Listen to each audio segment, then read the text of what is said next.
Hi, I'm Jeff Peeters from GamerPops, and joining me today is Malcolm. Say hi, Malcolm. Oh, he's happy. Today we're checking out the Disney Infinity Toy Story playset. Now, this set features the adventure Toy Story in space, and comes with a Buzz Lightyear and a Jessie figure. You know those for me, Malcolm? And curiously, Woody, who also is an add-on guy, who I would consider more of a main character than Jessie, is a figure that's actually sold separately. So the playset comes with these two, and obviously the thing that tells it to play the Toy Story set. So I don't know if Disney is going for a gender diversity or what's going on, or they just want people to buy Woody. It could just be that, I'm not sure. But regardless, if you have Woody fans in the house, you may want to prepare to lay out a little bit more cash to be able to play as Woody. Right, Malcolm? So, what do you think, Malcolm? Should we get into some gameplay footage? Yeah. Alright, let's do that. In this playset, we find ourselves out in space with many of our alien friends who are being threatened by an erupting volcano. It's up to the player to create what amounts to a Star Command outpost and colony by taking on missions to smash crates and buy various buildings from the Toy Store. There are various other side missions to undertake as well, either with some of your favorite characters like Rex and Ham, or with the ever-increasing horde of aliens that populate the base. The game's world is fairly large, though at times a touch sparse. That said, there are lots of hidden nooks and crannies you can explore here, with the usual red and green capsule rewards for your in-game collectibles. There are some really neat sub-areas too here, like the massive goo canyon with its green enlarging goo and purple shrinking goo, and the combat simulator where you take on combat missions with a holographic Emperor Zurg directing things. I found this playset to be a little bit repetitive. Now, repetition isn't always a bad thing with games for kids, but there are only so many times that you can play essentially the same 4 or 5 missions over and over again before you're looking for something else to do. I mean, if I didn't need the diamonds from the side missions to buy things to progress the story, I'd have probably taken the 20th different alien who wanted me to dress them up and punted them off a ledge. Actually, we might have done that anyways now that I think about it. Although we tried to get the diamonds first out of them. Although that didn't stop Malcolm from doing what he wanted to do. Repetition aside, the world is still fun to muck around in, and especially once you get the vehicles like Bullseye the horse, or even better, Buzz's jetpack. Things really start to open up when you do that.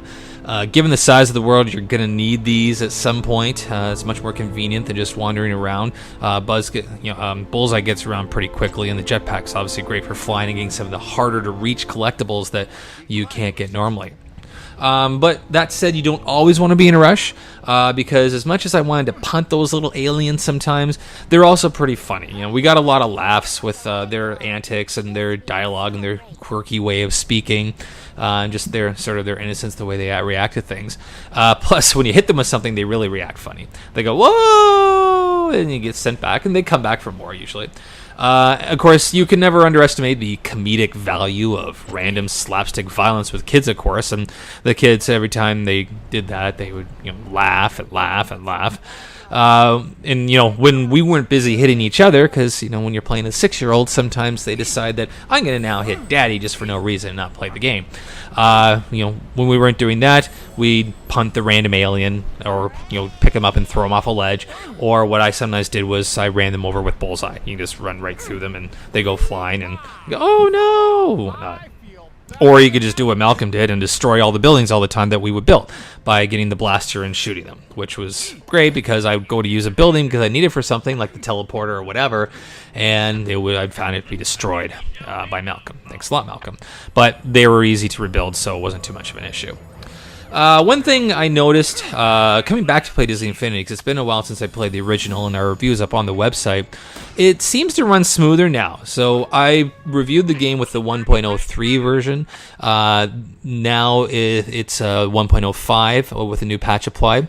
And talking about all these patches and whatnot, the bottom line that you'll care about is that the game actually does run a lot smoother. I was really disappointed with problems like repeating audio and also frame rate issues and just freezing and whatnot with the original Disney Infinity review.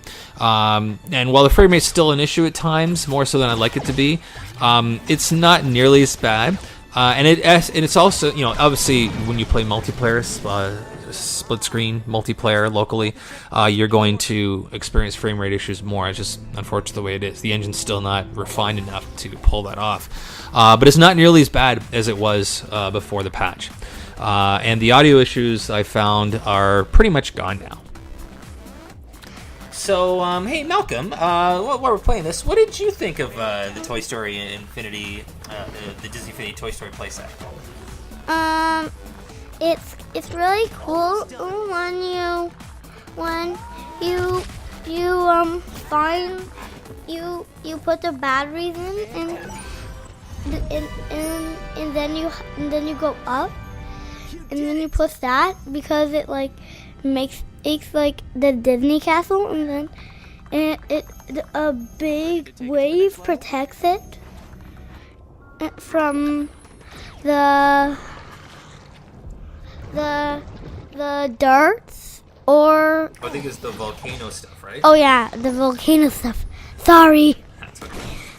What part? So you like that part? So are there any other parts you liked, or just thoughts about the game in general? Oh, and this is what I also like.